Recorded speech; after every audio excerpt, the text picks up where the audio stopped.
64 people. That is the total population of the most empty county in mainland America. It is a place bigger than New York City, yet barely on the map. Its first claim to fame was a legendary cattle trail, but within decades, forged documents, land fraud, and a legal collapse erased it from Texas government entirely. How does a place go from mythic frontier to near extinction, and why would anyone stay? The answer starts with a single name, then unravels a scandal most people have never heard. Oliver Loving was a cattleman who saw opportunity where others saw only dust and sky.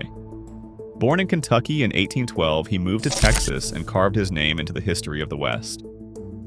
By the 1860s, Loving and his partner Charles Goodnight were driving thousands of longhorns north, forging a new route that cut through hostile country and unforgiving land. This became the Goodnight-Loving Trail, a lifeline for Texas cattle stretching from the southern plains up to Fort Sumner, New Mexico, and eventually all the way to Colorado. The trail wound along the Pecos River, crossing the very ground that would later bear Loving's name. The trail was more than a path for cattle, it was a corridor of ambition and risk. Loving himself was no stranger to either.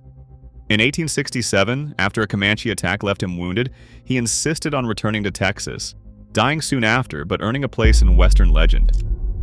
Goodnight honored his partner's wish, bringing his body home for burial, a story retold around campfires and later immortalized in novels and film. The land that would become Loving County was shaped first by these cattle drives. Before oil rigs and pump jacks, before surveyors painted boundaries across the map, there were herds moving under the open sky and men like Loving who gambled everything on the frontier.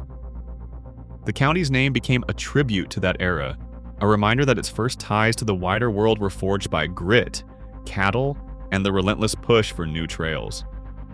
This legacy of movement and myth set the stage for the legal and political creation of the county itself, as Texas grew and changed around it. Loving County's official birth came in 1887, when the Texas legislature carved it from the edge of Tom Green County and attached it to Reeves for judicial purposes. On paper, a new county existed, but the 1890 census counted only 3 people living anywhere in its vast boundaries. That did not stop a group of Denver promoters from seeing an opportunity. In early 1893, they formed the Loving Canal and Irrigation Company and filed a petition with the Reeves County Commissioner's Court that claimed 150 qualified voters, an impossible figure given the desert reality.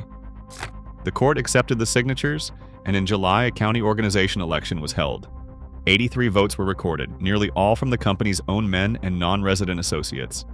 The canal project collapsed within weeks, washed out by a Pecos River flood, but the promoters kept control of the county government.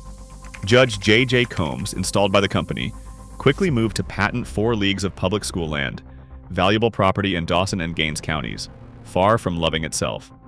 By February 1894, those lands were authorized for sale. Within 2 days, Combs sold all 4 leagues, including one to W.R. Fowler on a promissory note. When outside landowners sent investigators, they found Mentone nearly empty, and the county records spirited away to Denver. Taxes went uncollected, officials abandoned their posts, and the county government simply stopped functioning. In May 1897, the Texas legislature stepped in, officially disorganizing Loving County and reattaching it to Reeves.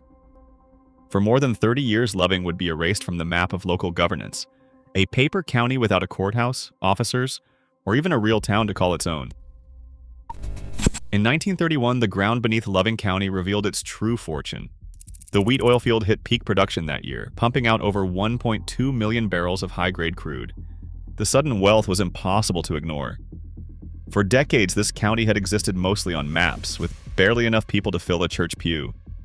Now, oil money demanded a functioning government. That same year, Loving County reorganized, electing officials, opening a courthouse, and finally operating as a real county, even though the population hovered around 100. The oil boom brought a flurry of activity to Mentone and the surrounding ranches. Temporary camps, boarding houses, and rough-edged commerce sprang up almost overnight. But the promise of lasting growth faded just as quickly. Mechanization swept through the oil fields. Drilling rigs and pump jacks needed fewer hands with each passing year. Ranching, too, became less labor-intensive as trucks and new equipment replaced cowboy crews. Despite the shrinking population, the value underground kept growing. By the late 20th century, Loving County claimed one of the highest per capita incomes in the nation, nearly $90,000 per resident according to World Atlas. Yet with so few people, the outward signs of wealth were easy to miss. Oil and gas kept the county afloat, but the riches stayed mostly on paper, setting up a paradox that would shape daily life and local priorities for decades to come. A day in Loving County begins with distance. There are no schools within its borders. Every child boards a bus before sunrise, riding miles of empty highway to Wink, where the Wink-Loving Independent School District welcomes students from both counties. The district's name is a reminder. Education here means crossing county lines, not just for class, but for every school event, every practice, every friendship built far from home. Healthcare follows the same pattern of absence. There is no hospital, no clinic, not even a doctor's office in Mentone or anywhere else in the county. For a checkup or a medical emergency, residents drive at least 40 miles to Kermit or Pecos. The nearest full-service hospital is nearly an hour away, and for anything serious, the trip stretches even longer, sometimes all the way to Odessa. Shopping is just as sparse. Mentone has a single store, doubling as a gas station, where residents pick up basics and catch up on news. Anything beyond snacks or fuel means planning a trip out of county. Broadband internet remains unreliable, with many homes relying on satellite or patchy wireless connections. These daily realities, long drives, thin amenities, and slow connections, shape every decision about living and staying in Loving County. A demographer from Texas Tech studies the numbers and sees a pattern written across the decades. When machines replaced men in the oil fields and on the ranches, the population of Loving County began to slide. In the 1930s, the oil boom brought a brief surge, but as drilling became more efficient and ranching needed fewer hands, families moved on. By 2020, the census counted just 64 people spread across nearly 700 square miles.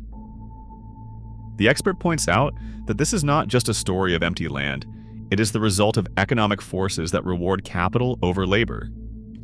In counties like Loving, oil and gas production generates enormous taxable value, but most mineral rights are owned by people who live elsewhere. A policy specialist explains how Texas law funnels property taxes from wells and pipelines directly into the county budget, even when the population is tiny. The result is a kind of fiscal paradox, a local government flush with oil money, but too few residents to justify building schools, hospitals, or much else. For the people who remain, these structural realities shape every decision about staying or leaving, and set the stage for the personal stories that follow. A ranch family sits at the end of a dirt road, their name etched into the deed books for nearly a century. Generations have weathered drought, oil booms, and the long silences of the desert. For them, stewardship isn't just about cattle or fences, it is about keeping the land whole and honoring ancestors who gambled on the open range and stuck it out when neighbors drifted away. Down the highway, a newcomer unlocks the door of a prefab house, drawn by the promise of quiet and the rare freedom to shape a life without neighbors close by. The work is hard, the distances feel endless, but the trade-off is space, room to breathe, to think, to build something of your own. At the courthouse, a county official sorts through election records and budget files, aware that every decision, from road repairs to school contracts, carries extra weight when the entire county could fit in a single classroom. Each of these residents stays for different reasons: land, solitude, or duty. But in Loving County, every choice is magnified by the emptiness around them. Legal battles and family feuds have shaped Loving County's public life as much as drought or oil prices. In 2003, a civil suit accused county officials of nepotism, pointing to a pattern where elected positions and jobs often stayed within a handful of families. The courthouse became a stage for arguments over who really belonged and who had the right to govern. In 2021, a grand jury indicted the county judge and several others on charges tied to cattle theft and organized criminal activity, casting a harsh light on the close relationships that define local power. Emergency services remain stretched. Ambulance response can take anywhere from 30 to 60 minutes, with help sometimes arriving from towns 40 miles away. Residents have learned to rely on neighbors and improvisation. Now, new technology brings a glimmer of change. Satellite internet promises faster connections, hinting that distance might matter less in years to come. For now, the county stands at a crossroads. Its future shaped by old loyalties, slow help in a crisis, and the question of whether modern tools can bridge the vastness that has always defined life here. Even now, Loving County's population hovers around 60. Yet in an era when over half of humanity lives in cities, its residents prove that solitude and space remain choices, not relics. In the least crowded corners of America, the question isn't numbers, but what we're truly seeking.